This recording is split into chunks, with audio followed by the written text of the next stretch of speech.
Hi mga boss, welcome back to my channel. This is your Ka-Audio TV. At kung bago ka pa lang, please like and follow ng aking page. Salamat po. Good morning mga boss. So ayan, nag-i-install pala ako dito ng speaker cable. Dito ko pala siya pinadaan sa kisame para walang kalat na wire sa sahig at para iwas na rin sa accident. Kasi mga boss, pag yung mga wire natin hindi natin inayos, pwedeng mag-cause kasi ng accident, maaring may mapatid o may madapa. Kaya mas mainam na i-safety natin ang ating mga cables. Mga boss, maraming salamat pala sa suporta nyo sa aking mga videos. Sana ay patuloy nyong akong suportahan ang mga susunod kong mga vlogs.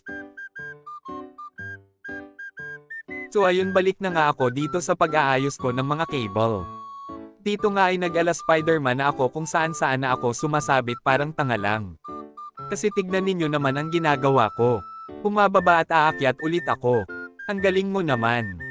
Dito nga ay sinisigurado kung maayos ang pagkasiksik o pagkaipit ng cable para hindi matanggal at malaglag.